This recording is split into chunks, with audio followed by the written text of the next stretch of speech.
Selamat pagi pendengar setia Radio Cakrawala yang diberkati Tuhan kita Yesus Kristus. Salam jumpa pagi ini dalam kasih dan anugerah Allah bagi setiap kita yang percaya dan bersandar penuh kepadanya.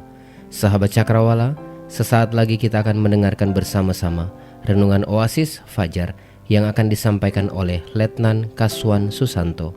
Selamat mendengarkan, Tuhan Yesus memberkati.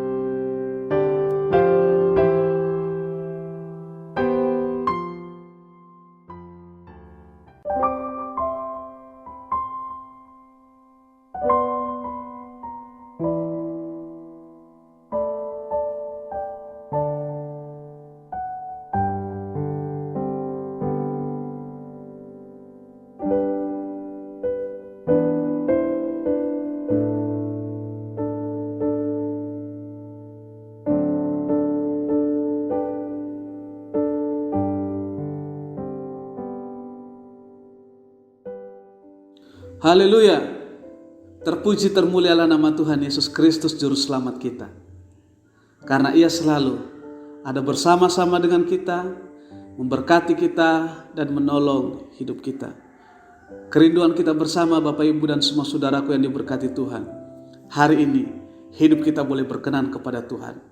Dan hari ini kita boleh menerima berkat-berkat Tuhan. Dan memulai segala sesuatu yang hendak kita kerjakan, kita mau belajar firman Tuhan. Terlebih dahulu saya mau mengajak kita untuk berdoa. Tuhan Yesus yang baik, kami sangat bersyukur berterima kasih kepadamu karena Tuhan izinkan kami menikmati hidup dan menerima berkat-Mu. Dan kami mengimani Bapa di surga, hari ini lagi kami akan menerima berkat-Mu. Dan doa kami Tuhan Yesus, Engkau berkenan atas hidup kami sehingga berkat-Mu nyata bagi kami. Perenungan kami di pagi hari ini biarlah boleh membawa kami untuk kami boleh hidup benar di hadapan Tuhan. Di dalam nama Tuhan Yesus Kristus kami berdoa. Amin. Bapak Ibu yang diberkati oleh Tuhan Yesus Kristus, pendengar setia Cakrawala dimanapun saat ini sahabat setia berada. Senang rasanya boleh menjumpai kembali Bapak Ibu pada pagi hari ini. Dan dalam perenungan kita di pagi hari ini, kita akan belajar tentang pengalaman hidup yang dialami oleh bangsa Yehuda. Bagian firman Tuhan yang terdapat di dalam Yeremia 10 ayat 17 sampai 25. Dan yang menjadi nats pembacaan kita di dalam ayat 8 dan 19. 18 dan 19 di sana dikatakan demikian. Sebab beginilah firman Tuhan. Sesungguhnya sekali ini aku akan melemparkan penduduk negeri ini dan aku akan menyesakkan mereka supaya mereka merasakannya. Celakalah aku karena penyakitku, lukaku tidak tersembuhkan. Aku berpikir, inilah suatu kepedihan yang harus kutanggung. Bapak Ibu yang diberkati oleh Tuhan Yesus Kristus, berbicara tentang pengalaman hidup bangsa Yehuda adalah bagian yang kita renungkan pada pagi hari ini untuk mendapatkan sebuah proses pertumbuhan atau kedewasaan rohani.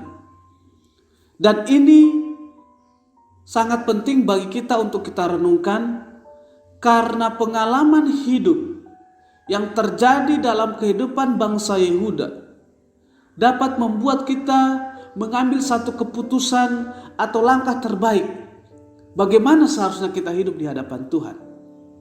Dan kita lihat ada beberapa fakta menarik tentang kehidupan bangsa Yehuda sehingga kemudian bangsa ini mengatakan, celakalah aku. Yang pertama yang kita renungkan adalah di dalam ayatnya yang ke-19 di sana dikatakan, celakalah aku karena penyakitku, lukaku tidak tersembuhkan. Bagian yang pertama di dalam ayat 19 ini berbicara tentang bahwa bangsa Yehuda merasa diri mereka celaka karena mereka melakukan pelanggaran di hadapan Tuhan. Mereka melakukan pelanggaran di hadapan Tuhan. konteks ini dapat kita lihat di dalam satu kalimat, celakalah aku karena penyakitku. Istilah penyakit di dalam teks ini tidak dapat kita artikan sebagaimana penyakit yang umumnya terjadi dalam kehidupan kita. Tetapi penyakit dalam konteks ini harus dipahami dalam arti pelanggaran di hadapan Tuhan. Pelanggaran menentang kehendak Tuhan. Bapak Ibu yang diberkati oleh Tuhan Yesus Kristus. Bangsa Yehuda adalah bangsa yang sesungguhnya hidup dalam kasih dan anugerah Tuhan. Ada banyak pertolongan Tuhan, ada banyak kebaikan Tuhan, ada banyak penyertaan Tuhan yang dinyatakan kepada bangsa Yehuda. Tapi dalam kesemuanya itu, bangsa Yehuda terus-menerus melakukan pelanggaran di hadapan Tuhan. Menjadi siklus kehidupan bagi bangsa Yehuda untuk mereka melakukan pelanggaran kepada Tuhan. Kemudian mereka diampuni, melakukan pelanggaran lagi, diampuni lagi dan seterusnya. Dengan sadar, dengan sengaja bangsa Yehuda melakukan pelanggaran di hadapan Tuhan secara terus-menerus.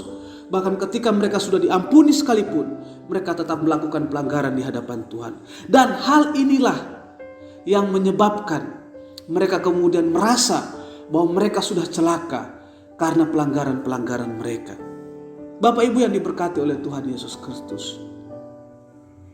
Seperti yang saya katakan bersama dalam perenungan kita pada saat ini, bahwa Yehuda sesungguhnya memiliki keistimewaan dibandingkan bangsa-bangsa lain yang ada di sekitar mereka saat itu.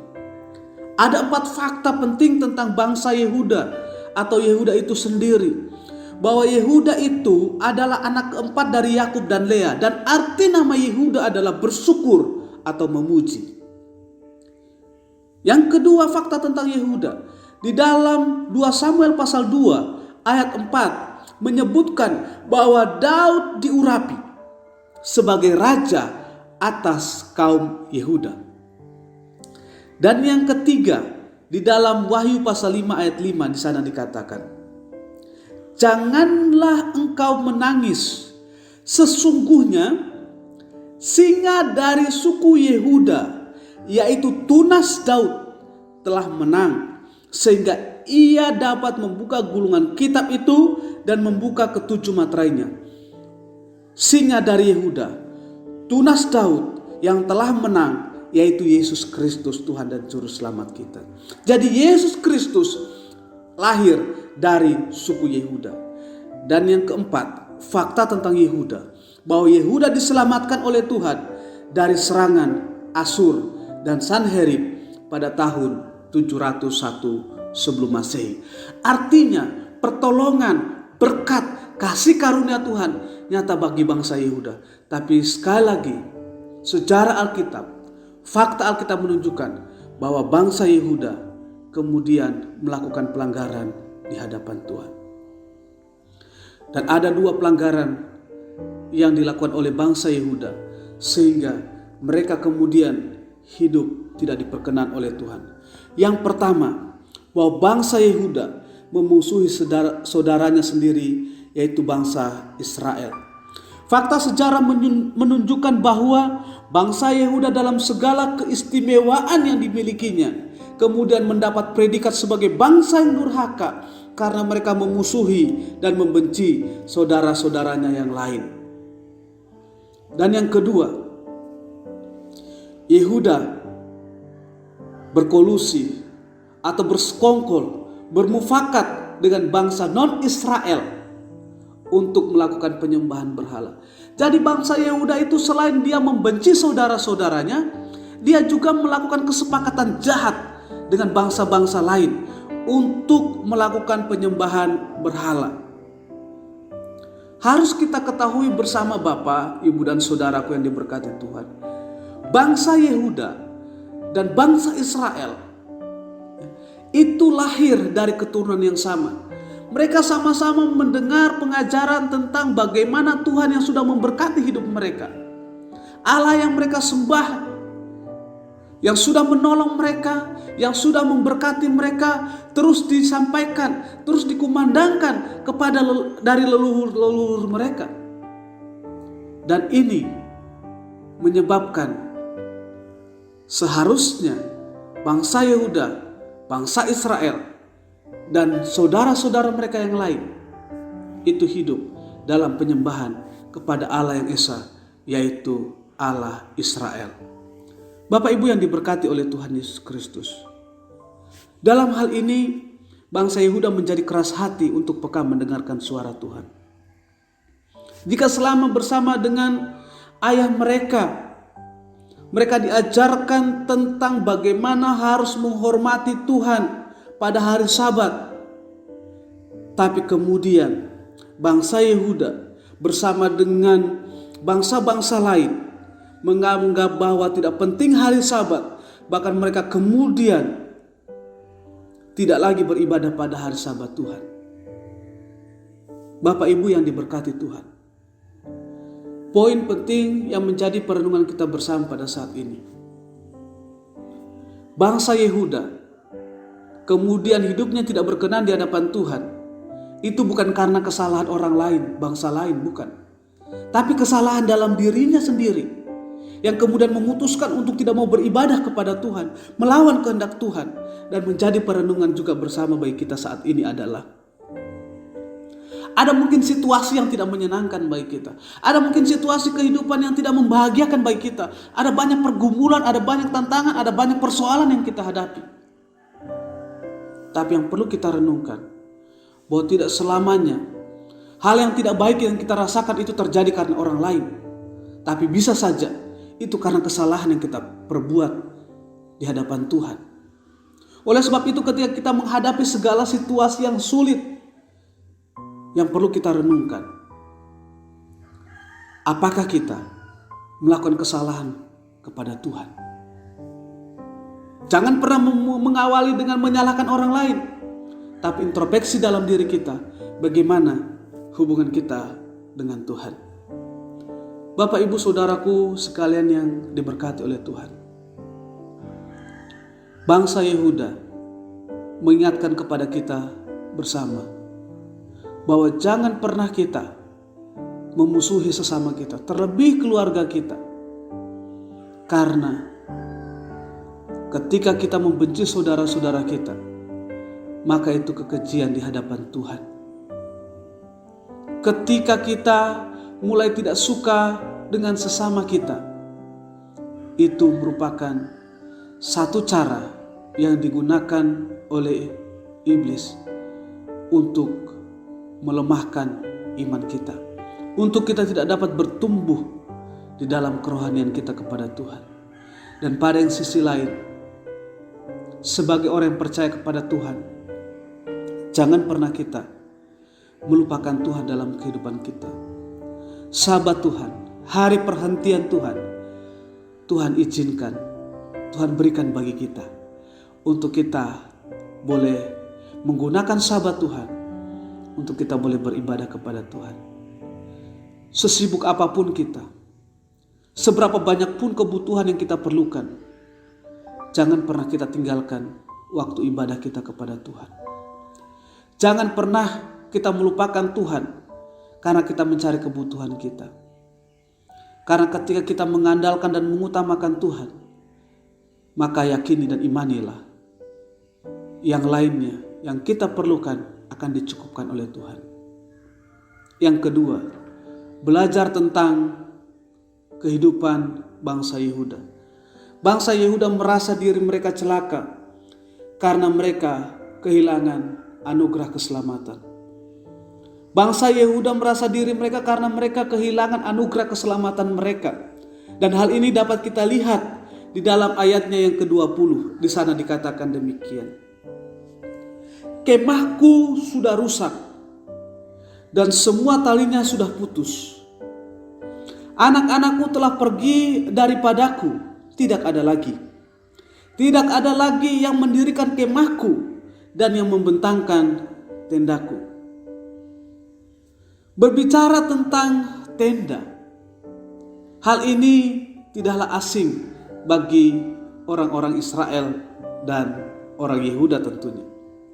Sejarah Alkitab menjelaskan bahwa bangsa Israel sangat mengalami atau sangat mengenal fungsi kemah dengan baik. Selain tenda untuk tempat berteduh, kemah juga menjadi tempat suci untuk meletakkan tabut perjanjian Allah. Dengan demikian, kemah suci dalam lingkungan masyarakat Israel menjadi lambang atau tanda kehadiran Tuhan. Ketika kemah mereka rusak, hal ini tidak sekedar berbicara bahwa mereka kehilangan tempat tinggal, tetapi yang lebih utama dan yang lebih penting bahwa Tuhan telah undur dari kehidupan mereka. Jika kalau kita bandingkan di dalam 2 Korintus pasal 5 ayat 1, di sana dikatakan, karena kami tahu bahwa jika kemah tempat kediaman kita ini di bumi ini dibongkar, Allah telah menyediakan suatu tempat kediaman di sorga bagi kita. Suatu tempat kediaman yang kekal, yang tidak dibuat oleh tangan manusia. Membandingkan dua bagian firman Tuhan ini, maka kita akan menemukan bahwa kedua ayat ini memiliki perbedaan yang sangat-sangat mendasar. Yeremia 10 ayat 20 yang sudah kita baca menjelaskan sebuah kenyataan bahwa sesungguhnya bangsa Yehuda sudah memiliki kemah, memiliki keselamatan, tapi itu kemudian tidak lagi terjadi karena dikatakan kemah mereka sudah rusak dan tidak ada lagi yang membentangkannya. Karena pelanggaran yang dilakukan oleh bangsa Yehuda, maka kemah yang telah mereka miliki itu kemudian menjadi rusak, bahkan tidak dapat didirikan kembali. Dalam hal ini, bangsa Yehuda telah meninggalkan keselamatan mereka akibat mereka melakukan pelanggaran di hadapan Tuhan. Sedangkan di dalam 2 Korintus pasal 5 ayat pertama jelas menjelaskan bagi kita sebagai orang percaya yang setia kepada Tuhan, bahwa di dalam Yesus Kristus kita akan memiliki dan kita akan menikmati kemah, yaitu kehidupan kekal, sebagai ganti kemah kita di dunia ini yang telah dibongkar.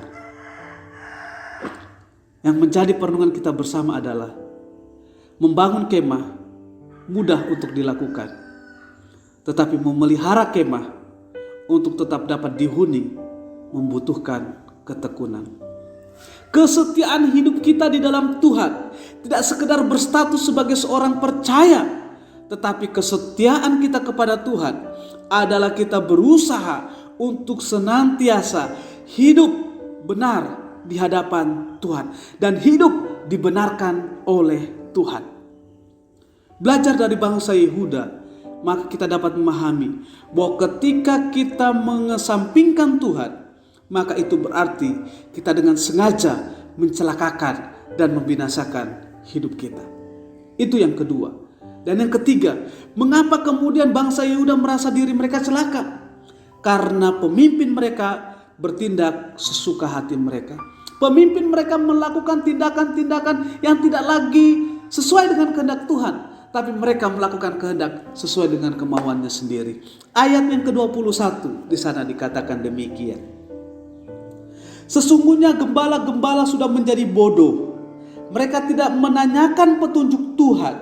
Sebab itu mereka tidak berbahagia dan seluruh binatang gembalaan mereka cerai-berai. Saya yakin bersama bahwa kita semua sependapat jika gembala adalah seorang pemimpin bagi kawanan domba. Dalam hal ini gembala memiliki tanggung jawab agar domba-domba yang digembalakannya terjamin kehidupannya. Dan Mazmur 23 memberikan gambaran yang sangat jelas tentang tugas gembala. Memberi makan domba pada rumput yang baik, memberi minum domba dari sumber air yang segar, dan melindungi domba-domba dari ancaman binatang buas. Dan dalam implementasi atau penerapannya, gembala kemudian melambangkan seorang pemimpin. Pemimpin dalam satu kelompok masyarakat memiliki satu peran yang sangat penting untuk mengarahkan anggotanya agar dapat mencapai satu tujuan yang dikehendaki. Dan kegagalan pemimpin yang melakukan tugas dan tanggung jawab itu berdampak pada rusaknya moral para pengikut atau orang-orang yang dipimpinnya. Alkitab mencatat ada 3 pemimpin besar, raja yang kemudian gagal di dalam kehidupannya. Saul gagal untuk tetap berkenan kepada Tuhan. Daud dalam kehebatannya pun pernah mengalami kegagalan ketika ia mengambil Berseba menjadi istrinya. Dan Ahab, seorang raja yang harusnya menjadi teladan, kemudian mengambil seorang istri yang kemudian mencondongkan hatinya untuk menyembah pada berhala. Peran pemimpin sangat besar. Peran pemimpin dibutuhkan untuk kebaikan orang-orang yang dipimpinnya. Dalam rumah tangga, seorang suami adalah pemimpin. Seorang istri adalah bagian juga dari pemimpin. Dan sebagai seorang pemimpin dalam rumah tangga, seorang suami memiliki tanggung jawab untuk dapat mengarahkan istrinya, untuk dapat mengarahkan anak-anaknya selalu hidup dekat dengan Tuhan. Istri pun demikian, menjadi seorang pemimpin di dalam rumah tangga, dalam keluarga, memimpin anak-anak.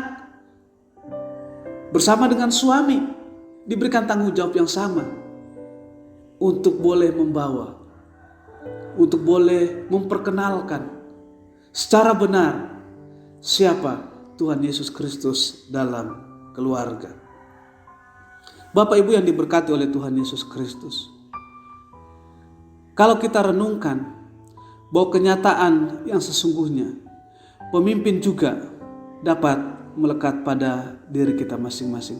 Seperti yang saya katakan, dalam keluarga, dalam lembaga masyarakat terkecil, kita adalah pemimpin. Karena itu, Bapak Ibu dan Saudaraku yang terkasih dalam nama Tuhan Yesus Kristus, penting bagi kita untuk tetap menjaga keharmonisan dan keutuhan kelompok yang kita pimpin. Jangan sampai seorang pemimpin justru menghadirkan murka atas kelompok yang dipimpinnya, melakukan tindakan yang tidak berkenan di hadapan Tuhan. Selain itu, kita juga harus menjadi teladan yang baik bagi mereka yang kita pimpin. Dalam arti sederhana, pemimpin adalah memberikan pengaruh bagi orang lain. Dan ketika kita menyadari diri kita sebagai orang Kristen, maka pemimpin dalam diri kita adalah Yesus, yang Dia memberikan tugas kepada kita untuk boleh membawa orang-orang yang ada di dekat kita untuk dekat dan percaya kepada Tuhan Yesus Kristus. Bapak Ibu yang diberkati oleh Tuhan Yesus Kristus, pada akhirnya pernyataan celakalah aku harus kita renungkan secara pribadi, menjadi pengalaman bangsa Yehuda dan menjadi pembelajaran kita, agar kita tidak celaka dan kita tidak binasa di dalam kita menghadapi perjalanan hidup kita. Kita kemudian menjadi hidup benar di hadapan Tuhan. Dan mari bersama kita berupaya menghindar dari pelanggaran yang kemungkinan dapat kita lakukan. Kita menjadi orang yang setia kepada Tuhan Yesus Kristus dan melakukan kehendak-Nya, sehingga tempat kediaman kita di surga, kemah kita yang sudah dibongkar, digantikan satu kediaman kekal di surga. Dan itu sangat membahagiakan kita. Sekali lagi kuncinya adalah tetap hidup benar di hadapan Tuhan. Diberkatilah kita semua dan dipermuliakanlah Tuhan dari hidup benar yang kita lakukan. Kita berdoa. Tuhan Yesus yang baik, terima kasih Tuhan Yesus untuk firman-Mu yang mengingatkan kepada kami untuk kami boleh berlaku benar di hadapan Tuhan. Belajar dari kehidupan Yehuda, belajar untuk tidak berbuat kesalahan. Belajar dari bangsa Yehuda, belajar untuk tetap mengutamakan dan mengandalkan Tuhan. Diberkatilah kami semua dengan segala hal yang kami lakukan. Di dalam nama Tuhan Yesus Kristus kami berdoa. Amin.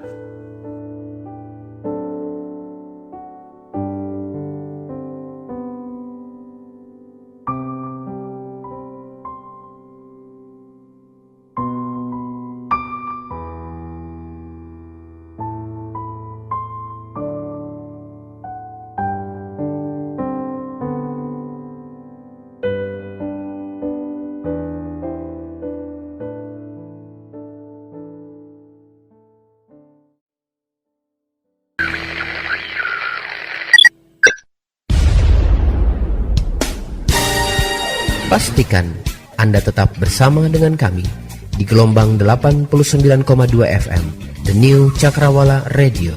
God bless us.